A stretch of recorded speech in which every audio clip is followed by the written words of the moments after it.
What is my favorite legend of the overworld? The one I like most tells of a peaceful land that did not know cruelty. Until it was attacked by invaders, spreading the scourge of greed and fire.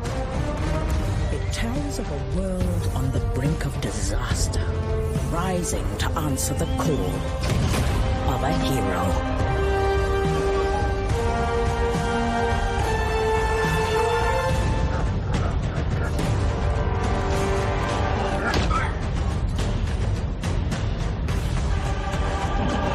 It tells of struggles and sacrifices.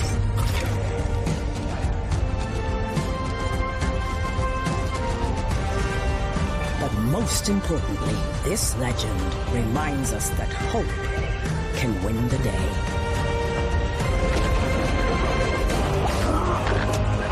And that when fiery foes seem never-ending, that is when the world needs legends the most.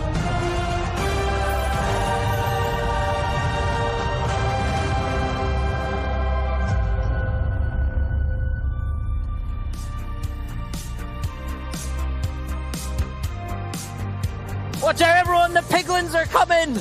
And we're going to talk a lot about those wee guys. But before we do, I should introduce not Piglins, but a couple of the team members responsible for the highly anticipated Minecraft Legends. Welcome to the game's executive producer, Ries. Welcome, Dennis. Thank you. And creative director, Magnus Nedfors. Yes. Welcome, Magnus. Thank you very much for joining us today. Hey, welcome back to Gamescom. Yeah, it's great. Feels good so to be excited. back, right? I know, it's nice to be back here in Germany with sausages and video games. It's excellent. All the good things at once. Those are a few of my favorite things, Yeah, sausages exactly. and video games. Right, so you announced Minecraft Legends at our Xbox Showcase back in June, right? So give us a reminder of what we should expect from Legends.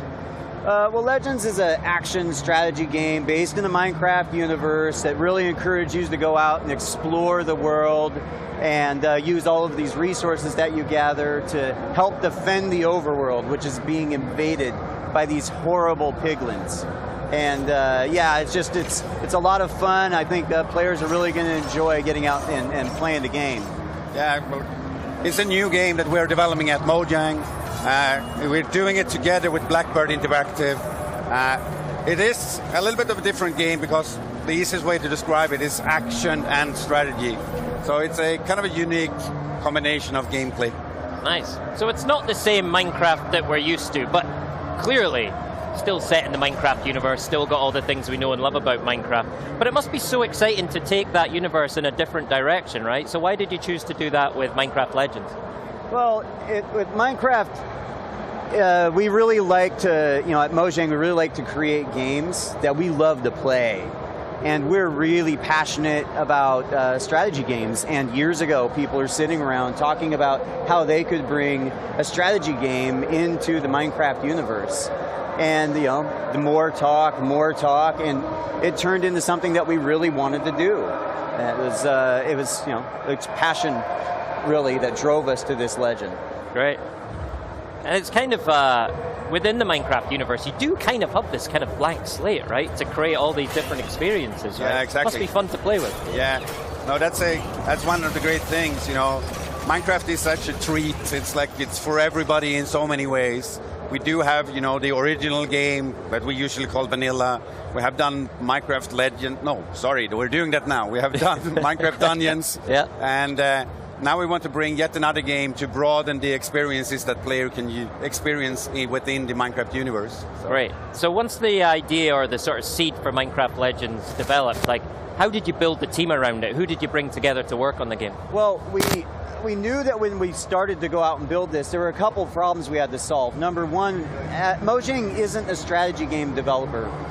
It's not something we do. And number two, as Magnus mentioned, a real Minecraft or original Minecraft is called vanilla to us. And for us, vanilla is really important, and the studio focuses mostly on vanilla.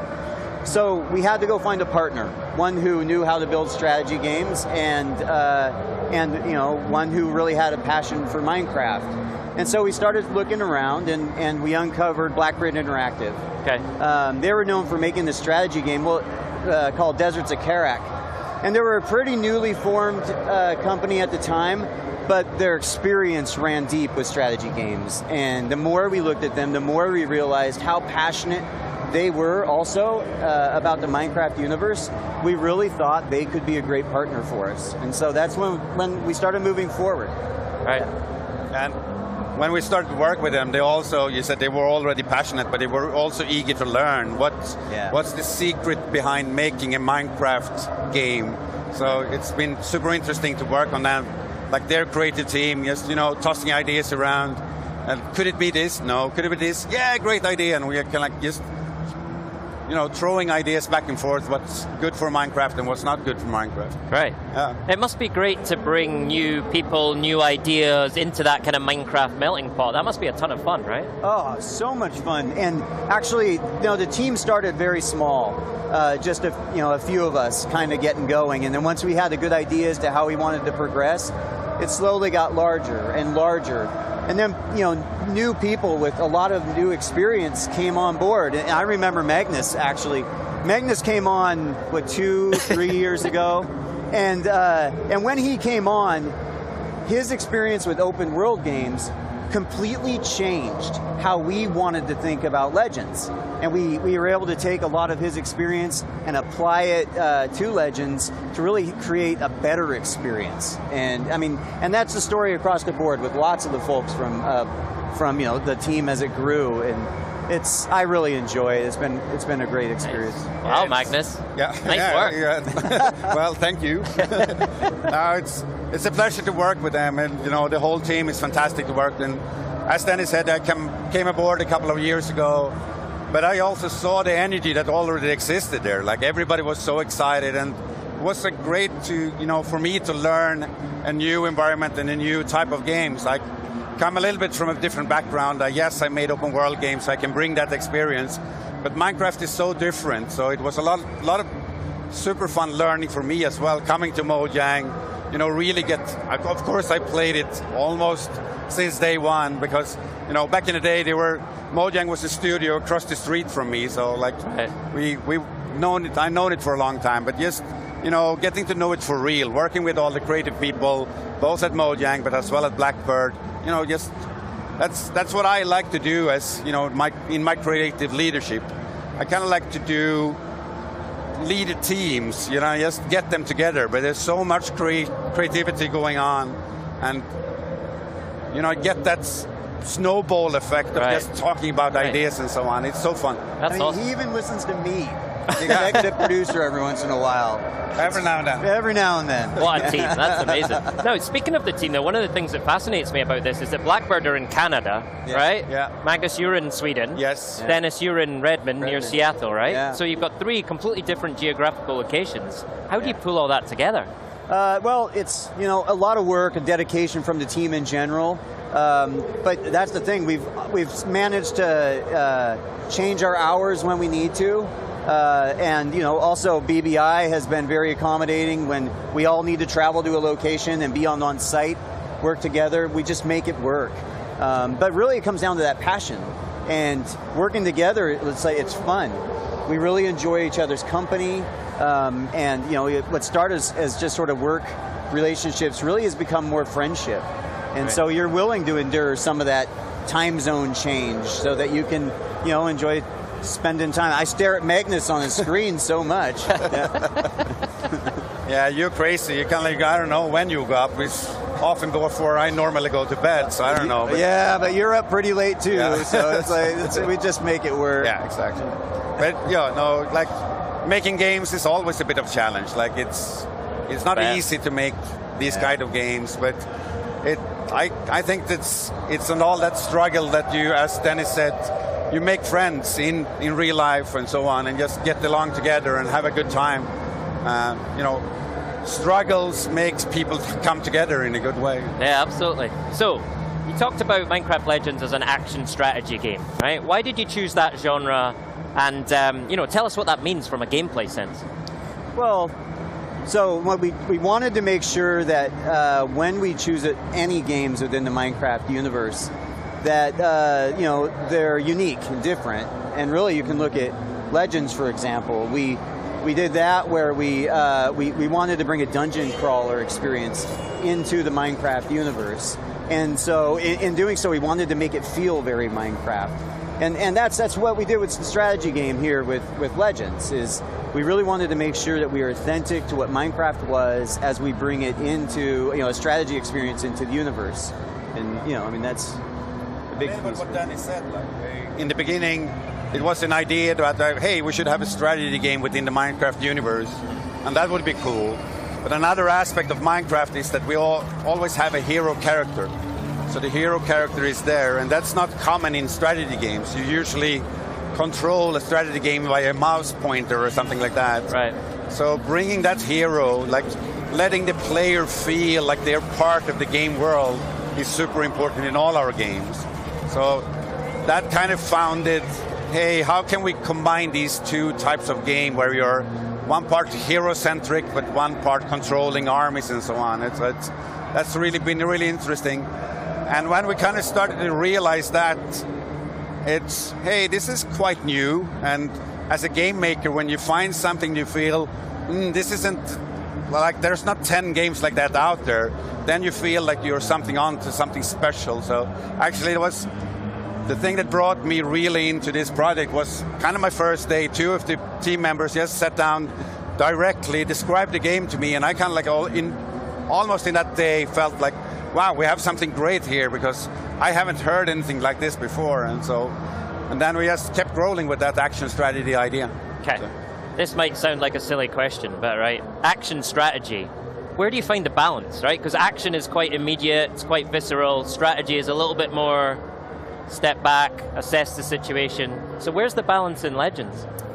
It's hard to balance games always, but I would say it's hard to draw a pie chart of you spend 73% in strategy mode and this percentage in another mode and so on. But it's like, I'm surprised how well it actually fits together now, because they go into each other and they complement each other in a really good way. One thing that we wanted to do from the beginning is to make a strategy game that works well on console. Right.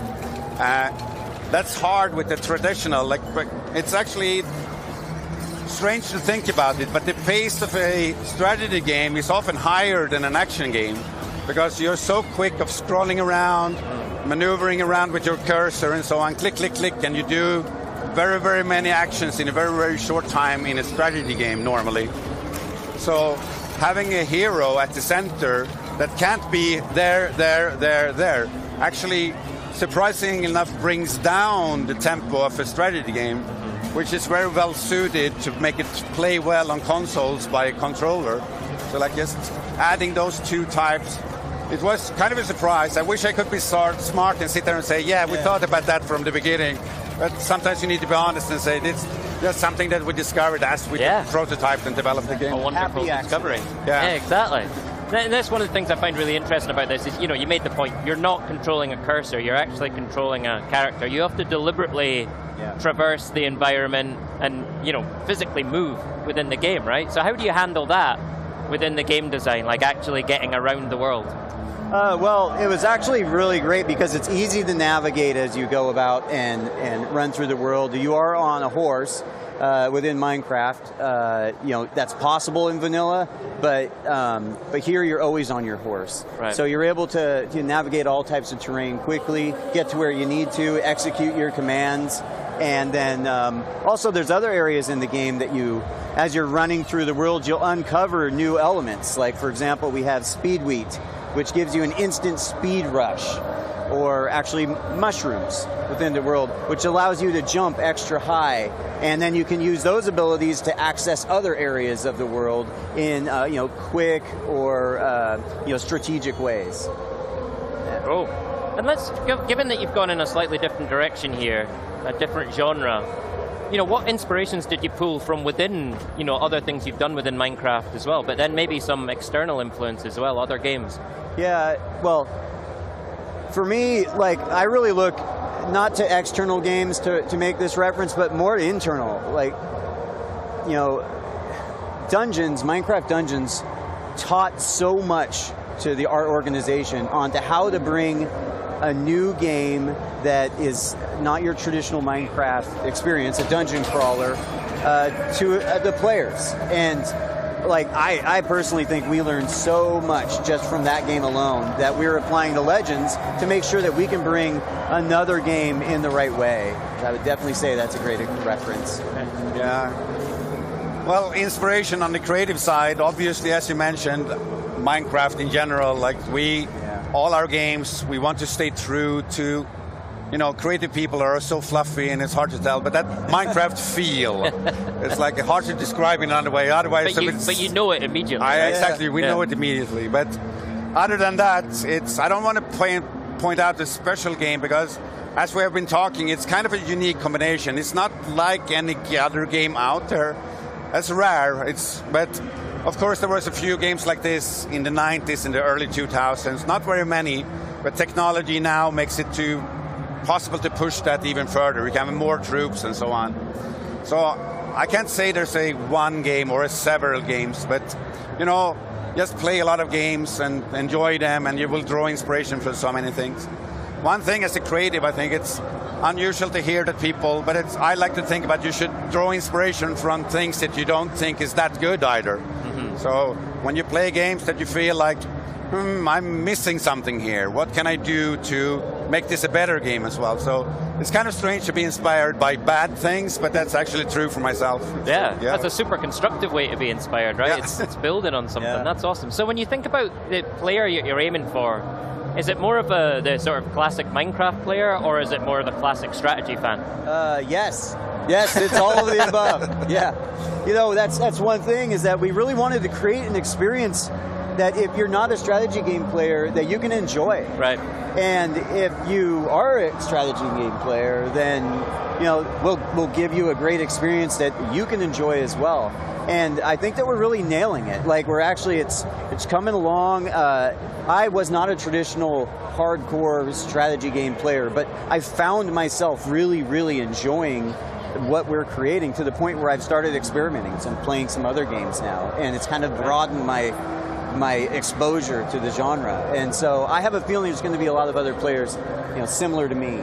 Right. Yeah. It has been important to get as a broad target audience as possible. But I think, again, with Minecraft, it's possible because we are already reaching out reaching so many players and so on.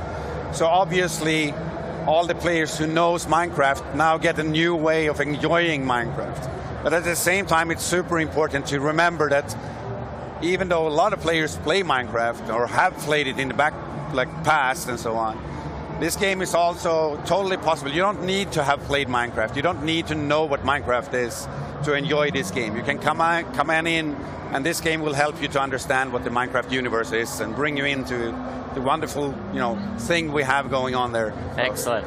I want to talk more about the hero. We touched on the hero earlier. Yeah. I just find it really fascinating. Like, how did you center the experience and this idea of action strategy around that hero character? The hero coming into the world and that element of exploring, it's very Minecrafty, right? So applying it here was just something that we wanted to make sure we did. And I don't know, Magnus, you could probably touch on a little better than I could. As you say, the hero is important, but it's kind of like because it's important in all our games. That's the center. We want that to be a extension of a player almost. Right.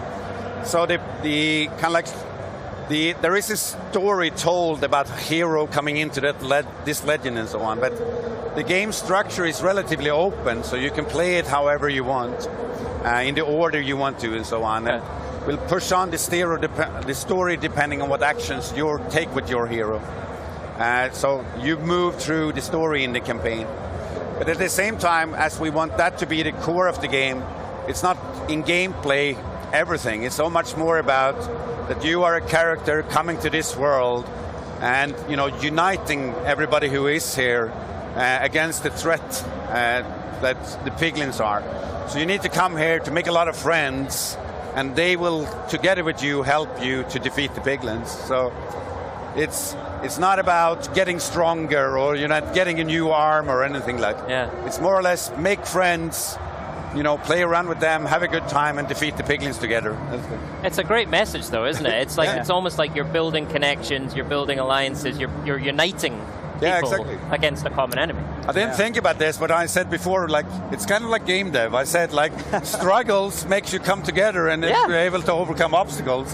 And that's kind of what you do in the game as well as the hero. There is a struggle, the Piglins are attacking, we need to defend, so everybody comes together, and then we defeat the Piglins. So. I love that. And it's with your team as well. Yeah, exactly. You're bringing this team together from lots of different places. Yeah. It's very, very, very cool. All right. It's time to talk Piglins. Ah, yes. We want to talk Piglins. I mean, what's their deal?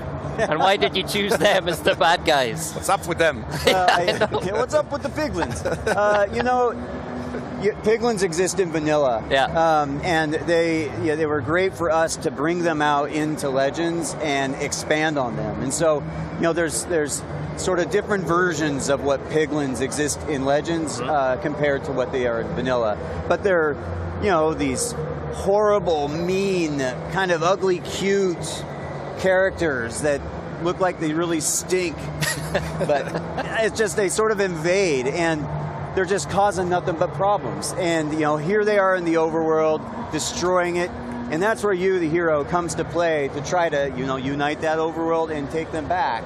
And yeah, that's definitely a big piece. Yeah, they, as you said, they are ugly cute, right? Yeah. So they're so charming, and we felt that from the beginning. Like, of all the mobs that we have, we like all our mobs in the Minecraft universe, but the Pigling had such a potential to be kind of like the bad guys in a game, where it was easy to see, wow, we can make this version of a Pigling, we could that like. So we have expanded the range of Piglins in many different ways. As you saw the trailer when we started up, many new types of Piglins within the game and so on. So it's pretty cool. So tell me about some of those different types of Piglins. I want to know what we're coming up against. Well, there's one of them we just debuted here in the trailer that you just saw. It's called the Pigmadillo. And it's the one that comes out of the portal and then kind of hunches up into like a cube and rolls at you. Very difficult to defeat, and one of the more fun ones. Another one is the Bruiser. It's another one you've seen in the trailer. It comes out and has like two kind of razor blades on its arms and does, you know, some really wicked moves as it comes and attacks you. But yeah, that's a very fun one too. There's lots of different types of Piglins. Yeah, we have expanded in so many ways. So that's a couple of like detailed units. Another thing that we have done is to kind of like build up almost like a society. Like we have different hordes, as we say. Here at gamescom, so we have been presenting a horde of the Bastion. And so the different hordes differentiate both in look, but primarily in the game how they play, how you play against them and so on. So you need to think about how you engage in combat with the different hordes in different ways. So they look and feel different, and it's just fun to engage with them. Right. So what kind of units do you, as the hero player, then bring to bear against the Piglins? Well, I mean, for example, you know, Magnus referenced how the Horde of the Bastion has a lot of structures. So one of the units you're going to want to use on your side is one called the Cobblestone Golem. That's very good against structures. So you can take the Cobblestone Golems and attack and get a lot more results, a lot better results. Another one is the Plank Golem. You saw a horrible demise of a Plank Golem in the trailer, actually. But that's one of the ranged units. And that's very, very good as you attack to use those in tandem. I don't know, any others you can think of? Well, I'm thinking more about the way that you need to engage with them, because as I said, the hordes are playing differently. The Horde of the Bastion, for example, it's almost hear it at the name, right? They like to build forts, they entrench themselves and so on. So you need to like grind your way into their bases and to defeat the portals at the center of it. While others are more open and so on. So it's how you think about your unit composition, which friends you bring with you in each fight and so on. And also the way you lead them. Like you can lead your friends into battle in so many different ways. Yeah. We have been I love exploring the bases. And like get to the high ground, look at the base, and evaluate what is the best way I want to attack this base. And then use the tools, your units, as you see fit to go and do the best results possible. Yeah, it's good version. Like, So a lot of gameplay variation, a lot of different units. We will show more as we go along and up until the launch of the game. So it's great. You know, as you're talking through there, it feels like, yes, you're taking the genre in a new direction, but it's also giving you a new direction to talk about the lore of Minecraft world and the mobs that we already know and maybe love, and finding out more about them. Is that right?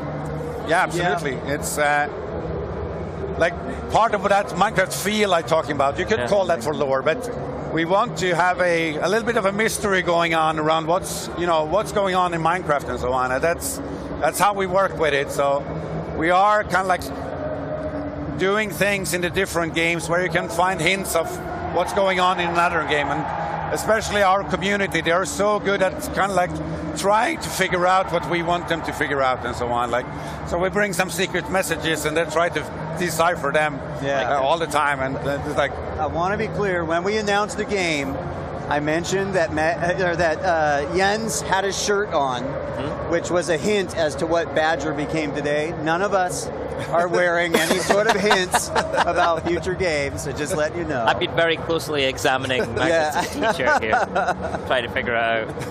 Take a freeze frame of that, everyone. Yeah. or don't. Yeah. All right, amazing. Magnus, Dennis, thank you so much for your time. It's been great just to talk about Minecraft Legends. When can we see more? When can we hear more? Well, you can learn more by following us all our social channels, Twitter, so on. You can also at Minecraft.net follow up on a newsletter, so you will get that. Wow, that's loud. Yeah. I don't know. Something exciting happened. Yeah. Minecraft Live. All right, Minecraft Live. Yeah, later this year we will have Minecraft Live. Great, can't wait. We'll come there and tell quite a bit more about the game. So. Okay, more secrets to reveal. More secrets to reveal. Fantastic. Hey, brilliant seeing you both. Welcome back to Gamescom. Thanks. It's an absolute pleasure. It's all a good one, gents. It's excellent. Thank you. Thank you. All right.